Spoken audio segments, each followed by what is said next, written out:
Hi നമസ്കാരം. ഏവർക്കും skill റൈനയുടെ weekly current hours ക്ലാസ്സിലേക്ക് സ്വാഗതം. നമ്മളിന്ന് ഡിസംബർ മാസം ഫസ്റ്റ് വീക്കിലെ കറണ്ട് അവേഴ്സാണ് നമ്മൾ നോക്കാൻ വേണ്ടി പോകുന്നത്. അപ്പോൾ ആനുകാലിക വിഷയങ്ങളും അത് സംബന്ധിച്ചിട്ടുള്ള അനുബന്ധ വിഷയങ്ങളുമാണ് നമ്മൾ ചർച്ച ചെയ്യാൻ വേണ്ടി പോകുന്നത്. അപ്പോൾ നമുക്ക് ക്ലാസ്സിലേക്ക് കടക്കാം. ശ്രദ്ധിക്കുക, UN പുറത്തിറക്കിയ വേൾഡ് അർബനൈസേഷൻ പ്രോസ്പെക്ട് 2025 റിപ്പോർട്ട് പ്രകാരം ഏറ്റവും കൂടുതൽ ജനസംഖ്യയുള്ള നഗരമായി കണക്കാക്കിയിരിക്കുന്നത് ജക്കാർത്തയാണ്. അപ്പോൾ അവിടുത്തെ ജനസംഖ്യ എന്ന് പറയുന്നത് ഏകദേശം 4,20,00,000 പേരാണ് ജക്കാർത്തയിൽ സ്ഥിതി ചെയ്യുന്നത്. അപ്പോൾ UN പുറത്തിറക്കിയ വേൾഡ് അർബനൈസേഷൻ പ്രോസ്പെക്ട് 2025 റിപ്പോർട്ട് പ്രകാരം ഏറ്റവും കൂടുതൽ ജനസംഖ്യയുള്ള നഗരം ഏതെന്ന് ചോദിച്ചു കഴിഞ്ഞാൽ ജക്കാർത്തയാണ്. അടുത്തായിട്ട് വരുന്ന ചോദ്യം, ആരോഗ്യ രാജ്യ സുരക്ഷാ സെസ് ഏർപ്പെടുത്തിയത് ഏത് ഉൽപ്പന്നത്തിനു മേലാണ്? ആരോഗ്യ രാജ്യ സുരക്ഷാ സെസ് ഏർപ്പെടുത്തിയത് ഏത് ഉൽപ്പന്നത്തിന് മേലാണ് എന്നുള്ളതാണ് അടുത്ത ചോദ്യം. അതിനുള്ള ഉത്തരം പാൻ മസാലയാണ്. അപ്പോൾ നമ്മുടെ ഇപ്പോഴത്തെ നിലവിലെ ധനകാര്യ വകുപ്പ് മന്ത്രിയായ നിർമ്മല സീതാരാമനാണ് ഈ ബില്ല് അവതരിപ്പിച്ചിട്ടുള്ളത്. അപ്പോൾ ഇതിൽ രണ്ട് ചോദ്യം വരുന്നുണ്ട്. ഒന്ന്, ആരോഗ്യരാജ്യ സുരക്ഷാ സെസ് ഏർപ്പെടുത്തിയത് ഏത് ഉൽപ്പന്നത്തിന് മേലാണെന്ന് ചോദിച്ചു കഴിഞ്ഞാൽ അതിനുള്ള ഉത്തരം പാൻ മസാലയാണ്. രണ്ടാമതായിട്ടൊരു ചോദ്യം, ഈ ബില്ല് ആരാണ് അവതരിപ്പിച്ചു എന്ന് ചോദിച്ചു കഴിഞ്ഞാൽ അത് ഇപ്പോൾ നമ്മുടെ നിലവിലെ ധനകാര്യ വകുപ്പ് മന്ത്രിയായ നിർമ്മല സീതാരാമനാണ്. അടുത്ത ചോദ്യം, ഇന്ത്യ സെമി ക്രയോജനിക് റോക്കറ്റ് എഞ്ചിനുകൾ വാങ്ങുന്ന രാജ്യം. ഇന്ത്യ സെമി ക്രയോജനിക് റോക്കറ്റ് എഞ്ചിനുകൾ വാങ്ങുന്ന രാജ്യം റഷ്യയാണ്. അപ്പോൾ എന്താണ് സെമി ക്രയോജനിക് റോക്കറ്റ് എഞ്ചിനുകൾ എന്ന് വെച്ച് കഴിഞ്ഞാൽ മണ്ണെണ്ണയും ലിക്വിഡ് ഓക്സിജനും ഉപയോഗിക്കുന്ന എഞ്ചിനുകളെയാണ് സെമി ക്രയോജനിക് എഞ്ചിനുകൾ എന്ന് പറയുന്നത്. അപ്പോൾ ഇതിൽ നമുക്ക് രണ്ട് ചോദ്യം കിട്ടുന്നുണ്ട്. ഇന്ത്യ സെമി ക്രയോജനിക് റോക്കറ്റ് എഞ്ചിനുകൾ വാങ്ങുന്ന രാജ്യം ഏതെന്ന് ചോദിച്ചു കഴിഞ്ഞാൽ അത് റഷ്യയാണ്. എന്താണ് ക്രയോജനിക് റോക്കറ്റ് എഞ്ചിനുകൾ എന്ന് വെച്ച് കഴിഞ്ഞാൽ മണ്ണെണ്ണയും ലിക്വിഡ് ഓക്സിജനും ഉപയോഗിക്കുന്ന എഞ്ചിനുകളെയാണ് സെമി ക്രയോജനിക് എഞ്ചിനുകൾ എന്ന് പറയുന്നത്. ലോക മണ്ണുദിനം എന്നാണ്. ലോക മണ്ണുദിനം ഡിസംബർ മാസം 5-ാം തീയതിയാണ് ലോക മണ്ണുദിനമായി കണക്കാക്കുന്നത്. ആരോഗ്യകരമായ മണ്ണിൻ്റെ പ്രാധാന്യം ഓർമ്മിപ്പിക്കുവാനും മണ്ണ് വിഭവങ്ങളുടെ സുസ്ഥിര പരിപാലനത്തെക്കുറിച്ച് ജനങ്ങളെ ബോധവാന്മാരാക്കുന്നതുമാണ് ഈ ദിനം ആചരിക്കുന്നത്. അപ്പോൾ എന്തുകൊണ്ടാണ് ലോക മണ്ണുദിനം ആചരിക്കുന്നതെന്ന് ചോദിച്ചു കഴിഞ്ഞാൽ ആരോഗ്യകരമായ മണ്ണിൻ്റെ പ്രാധാന്യം ഓർമ്മിപ്പിക്കുവാനും മണ്ണ് വിഭവങ്ങളുടെ സുസ്ഥിര പരിപാലനത്തെക്കുറിച്ച് ജനങ്ങൾക്ക് അറിവ് ലഭിക്കുന്നതിന് വേണ്ടിയിട്ടാണ് ഈ ദിനം ഡിസംബർ മാസം 5-ാം തീയതി ലോക മണ്ണ് ദിനമായിട്ട് ആചരിക്കുന്നത്. അടുത്ത ചോദ്യം, പൂനെ ആസ്ട്രോഫിസിക്സ് ഇൻസ്റ്റിറ്റ്യൂഷനിലെ ഗവേഷകർ കണ്ടെത്തിയ പ്രായമേറിയ താരാപഥത്തിന്റെ പേര് എന്തെന്നുള്ളതാണ്. അപ്പോൾ ഈ പ്രായമേറിയ താരാപഥത്തിന്റെ പേര് അളകനന്ദ എന്നാണ്. അപ്പോൾ പൂനെയിൽ ആസ്ട്രോഫിസിക്സ് ഇൻസ്റ്റിറ്റ്യൂഷനിലെ ഗവേഷകർ കണ്ടെത്തിയ പ്രായമേറിയ താരാപഥത്തിന്റെ പേര് അളകനന്ദയാണ്.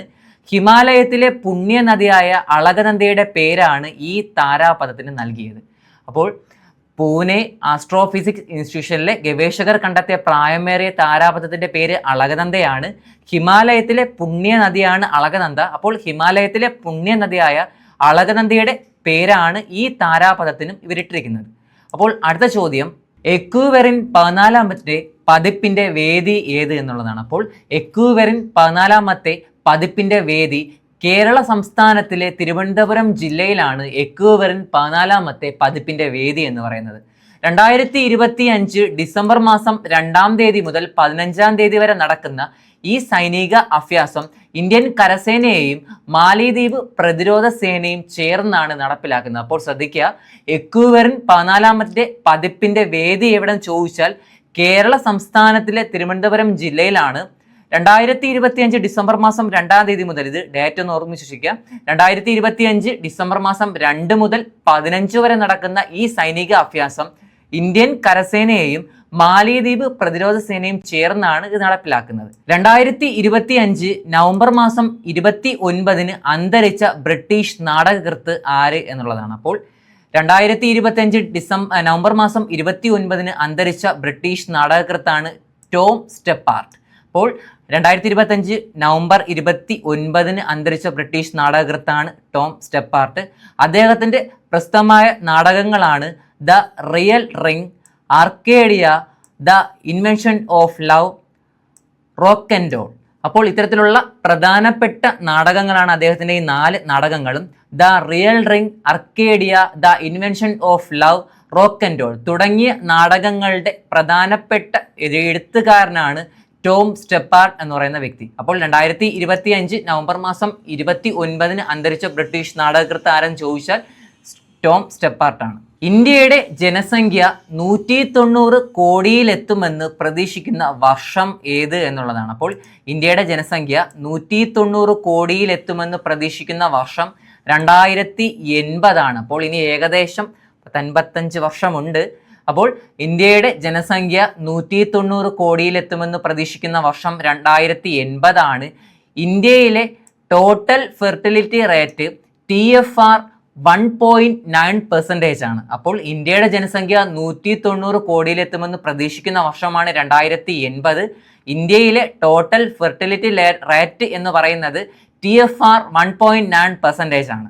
2025 ലോക എയ്ഡ്സ് ദിനത്തിന്റെ സന്ദേശം എന്താണ് എന്നുള്ളതാണ്.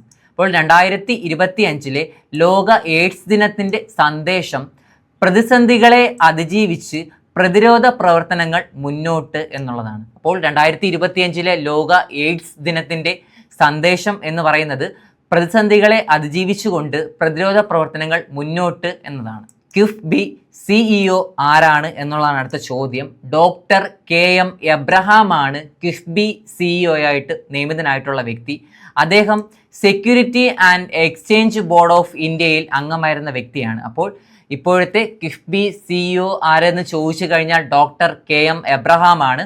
അദ്ദേഹം security and exchange board of ഇന്ത്യയിൽ അംഗമായിട്ടുള്ള വ്യക്തിയാണ്. ഇന്ത്യക്കാരുടെ സ്മാർട്ട് ഫോണുകളിൽ ഇൻസ്റ്റാൾ ചെയ്യുന്നത് ടെലികോം വകുപ്പ് നിർബന്ധമാക്കുന്ന മൊബൈൽ ആപ്പ് ഏത് എന്നുള്ളതാണ്. അപ്പോൾ ഇന്ത്യക്കാരുടെ സ്മാർട്ട് ഫോണുകളിൽ ഇൻസ്റ്റാൾ ചെയ്യുന്നത് ടെലികോം വകുപ്പ് നിർബന്ധമാക്കുന്ന മൊബൈൽ ആപ്പാണ് സഞ്ചാർ സാഥി. ഈ സഞ്ചാർ സാധിയുടെ ലക്ഷ്യമെന്ന് പറയുന്നത് നഷ്ടപ്പെട്ട ഫോണുകൾ കണ്ടെത്തുവാനും ബ്ലോക്ക് ചെയ്യുവാനും തട്ടിപ്പുകൾ റിപ്പോർട്ട് ചെയ്യുവാനും ഈ പോർട്ടൽ സഹായിക്കുന്നു എന്നുള്ളതാണ്. അപ്പോൾ ഇന്ത്യക്കാരുടെ സ്മാർട്ട് ഫോണുകൾ ഇൻസ്റ്റാൾ ചെയ്യുന്നത് ടെലികോം വകുപ്പ് നിർബന്ധമാക്കുന്ന മൊബൈൽ ആപ്പാണ് സഞ്ചാർ സാഥി. അതിൻ്റെ ലക്ഷ്യം എന്ന് പറയുന്നത് നഷ്ടപ്പെട്ട ഫോണുകൾ കണ്ടെത്താൻ സഹായിക്കുന്നുണ്ട്. രണ്ടാമതായിട്ട് വരുന്നത് ബ്ലോക്ക് ചെയ്യുവാനും തട്ടിപ്പുകൾ റിപ്പോർട്ട് ചെയ്യുവാനുമാണ് ഈ പോർട്ടൽ സഹായിക്കുന്നത്. എന്നാൽ ഇത് നമ്മുടെ സർക്കാർ നിലവിൽ പിൻവലിച്ചിട്ടുണ്ട്. അപ്പോൾ ഈ ഒരു ക്വസ്റ്റ്യൻ ഇതിപ്പോൾ കറണ്ട് അഫയേഴ്സിൽ വന്നു എന്നുള്ളത് കൊണ്ട് മാത്രം നമുക്ക് പഠിച്ചാൽ മാത്രം മതിയാവും. കാരണം ഇതിപ്പോൾ നിലവിൽ നമ്മുടെ സർക്കാർ എന്ത് ചെയ്തിട്ടുണ്ട്, ഇതിനെ പിൻവലിച്ചിട്ടുണ്ട്. അപ്പോൾ അടുത്ത ചോദ്യം, സയ്യിദ് മുഷ്താഖ് അലി ടൂർണമെന്റ് ചരിത്രത്തിൽ സെഞ്ചുറി നേടുന്ന പ്രായം കുറഞ്ഞ താരം ആരെന്നുള്ളതാണ്. അപ്പോൾ സയ്യിദ് മുഷ്താഖ് അലി ടൂർണമെന്റ് ചരിത്രത്തിൽ സെഞ്ചുറി നേടിയ പ്രായം കുറഞ്ഞ ക്രിക്കറ്റ് താരം ആരെന്നുള്ളതാണ്. വൈഭവ് സൂര്യവംശിയാണ്. മഹാരാഷ്ട്രക്കെതിരെ 61 പന്തിൽ പുറത്താകാതെ അദ്ദേഹം 108 റൺസ് നേടിയിട്ടുണ്ട്. അപ്പോൾ സയ്യിദ് മുഷ്താഖ് അലി ടൂർണമെന്റ് ചരിത്രത്തിൽ സെഞ്ചുറി നേടിയിട്ട ആദ്യത്തെ പ്രായം കുറഞ്ഞ ക്രിക്കറ്റ് താരമാണ് വൈഭവ് സൂര്യവംശി. നമുക്ക് ഏവർക്കും അറിയാം, IPL കാണുന്നവർക്ക് അറിയാവുന്നതാണ്. അദ്ദേഹം റോയൽസ് ചലഞ്ചേഴ്സ് രാജസ്ഥാൻ റോയൽസിൽ ഓപ്പണേഴ്സ് ബാറ്റ്സ്മാൻ ആണ് ഈ വൈഭവ് സൂര്യവംശി എന്ന് പറയുന്നത്. ഏകദേശം ഒരു 16 വയസ്സ് മാത്രമേ ഇദ്ദേഹത്തിൻ്റെ പ്രായമായിട്ട് വരുന്നത്. അപ്പോൾ അടുത്ത ചോദ്യം, 46ാമത് ഗൾഫ് സഹകരണ കൗൺസിൽ അല്ലെങ്കിൽ GCC നടക്കുന്നത് എവിടെ? അപ്പോൾ 46ാമത് ഗൾഫ് സഹകരണ കൗൺസിൽ GCC നടക്കുന്നത് എവിടെയെന്ന് ചോദിച്ചാൽ അത് ബഹ്റൈനിലാണ്. ഇറ്റാലിയൻ ജിയോർജിയ പ്രസിഡന്റ് മെലോണിയയാണ് അതിൻ്റെ വിശിഷ്ട അതിഥി എന്ന് പറയുന്നത്. അപ്പോൾ 46ാമത് ഗൾഫ് സഹകരണ കൗൺസിൽ അല്ലെങ്കിൽ GCC നടക്കുന്നത് എവിടെയെന്ന് ചോദിച്ചാൽ അത് ബഹ്റൈനാണ്. ഇറ്റാലിയൻ ജിയോർജിയ പ്രസിഡന്റ് മെലോണിയയാണ് അതിൻ്റെ പ്രധാനപ്പെട്ട വിശിഷ്ട അതിഥിയായിട്ട് വരുന്നത്. രാജ്യാന്തര ബാങ്ക് ദിനം എന്ന്? രാജ്യാന്തര ബാങ്ക് ദിനമായി കണക്കാക്കുന്നത് ഡിസംബർ മാസം 4-ാം തീയതിയാണ്. ഐക്യരാഷ്ട്രസഭയുടെ പൊതുസഭയാണ് 2019 ഡിസംബർ 4-ാം തീയതി അന്താരാഷ്ട്ര ബാങ്ക് ദിനമായി പ്രഖ്യാപിച്ചത്. അപ്പോൾ ഐക്യരാഷ്ട്രസഭയുടെ പൊതുസഭയിൽ വച്ചിട്ടാണ് 2019 ഡിസംബർ മാസം 4-ാം തീയതി ആദ്യമായിട്ട് അന്താരാഷ്ട്ര ബാങ്ക് ദിനമായിട്ട് പ്രഖ്യാപിച്ചത്. ആദ്യമായി ഇത് ആഘോഷിച്ച വർഷം ഏത് എന്ന് ചോദിച്ചാൽ 2020-ലാണ്. അപ്പോൾ രാജ്യാന്തര ബാങ്ക് ദിനം എന്നു ചോദിച്ചാൽ ഡിസംബർ മാസം 4-ാം തീയതിയാണ്. അന്താരാഷ്ട്ര സഭയുടെ പൊതുസഭയാണ് 2019 ഡിസംബർ 4-ാം തീയതി അന്താരാഷ്ട്ര ബാങ്ക് ദിനമായിട്ട് പ്രഖ്യാപിച്ചത്. ഇത് ആദ്യമായിട്ട് എന്ന് ആഘോഷിച്ചു എന്ന് ചോദിച്ചു കഴിഞ്ഞാൽ തൊട്ടടുത്ത വർഷമായിട്ടുള്ള 2020-ലാണ് ഈ രാജ്യാന്തര ബാങ്ക് ദിനമായിട്ട് ആഘോഷിക്കുവാനായിട്ട് തുടങ്ങിയത്. പഞ്ചാബ് നാഷണൽ ബാങ്കിന്റെ ആദ്യ വനിതാ ബ്രാൻഡ് അംബാസിഡർ ആരാണ്? ഇതിലും 2 ചോദ്യം നമുക്ക് വരുന്നുണ്ട്. പഞ്ചാബ് നാഷണൽ ബാങ്കിന്റെ ആദ്യ വനിതാ ബ്രാൻഡ് അംബാസിഡർ ആണ് ഹർമൻപ്രീത് കൗർ. ഇന്ത്യൻ വനിതാ ക്രിക്കറ്റ് ടീം ക്യാപ്റ്റനും ലോകകപ്പ് ചാമ്പ്യനുമാണ് ഹർമൻപ്രീത് കൗർ എന്ന് പറയുന്ന വ്യക്തി. പഞ്ചാബ് നാഷണൽ ബാങ്കിന്റെ ആദ്യ വനിതാ ബ്രാൻഡ് അംബാസിഡർ ആണ് ഹർമൻപ്രീത് കൗർ. ഇദ്ദേഹം ഇന്ത്യൻ വിമൻസ് ടീമിന്റെ ഇന്ത്യൻ വനിതാ ക്രിക്കറ്റ് ടീമിന്റെ ക്യാപ്റ്റനും ലോകകപ്പ് ചാമ്പ്യൻ നേടിയിട്ടുള്ള ക്യാപ്റ്റനും കൂടിയിട്ടാണ് ഹർമൻപ്രീത് കൗർ എന്ന് പറയുന്ന വ്യക്തി. അടുത്തിടെ ഇന്തോനേഷ്യയിൽ സന്ദർശനം നടത്തുന്ന ഇന്ത്യൻ തീരസംരക്ഷണ സേനയുടെ